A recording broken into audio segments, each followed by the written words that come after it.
Cowboys and Engines is a steampunk western. It's sort of like your old spaghetti western. Guy comes into town and things happen around him and he kind of gets dragged into it and has to save the day. This movie is a swashbuckling, action-packed, excitement-filled, love story, adventure ride. It seems like an adventure I would be interested in taking. Exactly the kind of movies that I pay money to go see. As much as I love acting and as fun as it's to be in front of the camera, my true love is actually getting the entire project together and making it happen, which, as anyone in the film industry knows, producer is the only job in the world that's the description is, I just make things happen. It's just what I do. I just get it done. I make it happen. As a director, I'm approaching the film as a straight western. It just happens to be a western that has this added layer of technology over it that allows me to tell this story. As far as my part in Cowboys and Engines, I want to be, as coming from a production standpoint, I want to be the producer that I never had. I'm a big fan of steampunk. I'm a big fan of the aesthetic of it. And I would be playing a scientist, and I will be playing. His name is Timian. He's invented a machine that can do extraordinary things, and which is sort of the center of the story. So I think to reveal it would be to give away more than they want at this time. My cast is amazing. I mean, I get to work with Walter Koenig, who has been one of my idols since I was watching Star Trek on black and white television as a kid. I think he's the chap that emerges as the star of Cade Ballard is my personal favorite. Cade Ballard, Cade was the Texan ambassador for a period of time. Cade is the consummate badass. He's the kind of character that I've always wanted to play since I was a kid. I'm very happy that Cade is being played by Jeff Cannata of The Totally Rad Show. The minute he walked in, we knew he was the guy. My favorite character in the script is probably Guinevere. Strong women being sexy aside and stuff like that, and her being just a general badass. She's lived a tough life, so she's coming from a place where she doesn't exactly trust people, she doesn't trust everyone she meets, and so she's kind of got this hard exterior, but at the same time, she has a soft side. She's a hard character to sympathize with because she just seems like she doesn't need anybody. A drifter, a grifter. She's seen some shit. I'm not gonna say that. And what Libby is able to bring to that part is that core of need that just at moments makes Guinevere kind of heartbreaking, and it's magical. Mercy is complicated. She is a older woman trapped in not trapped, but voluntarily in a young lady's body, and she's got a lot of experience. She's very wise.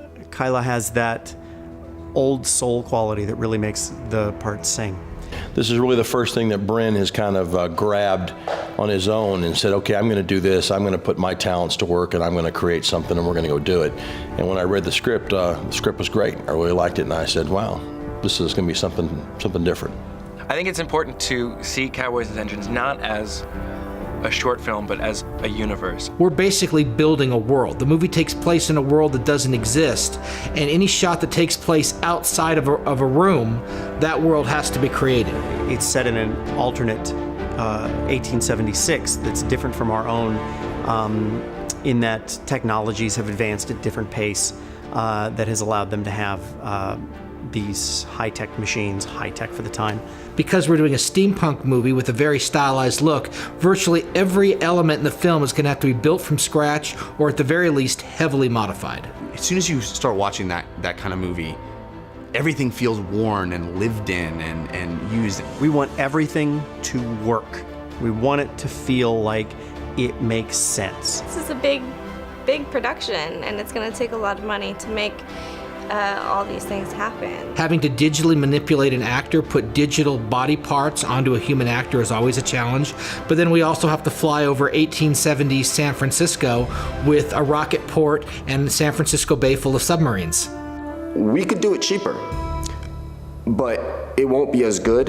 And if we can't raise that, then we probably shouldn't be doing it, because that means that the community and the public isn't as interested as we are. I'm hoping that we can shoot on something that really gives us a chance to showcase what we've got, showcase the ability we have, and get out there with the tools and toys that we need to really do something incredible here. I mean, money really just buys more time, and the more time you put into something, the better it can be. My immediate thought when we decided to go ahead with this was we should do it through Kickstarter.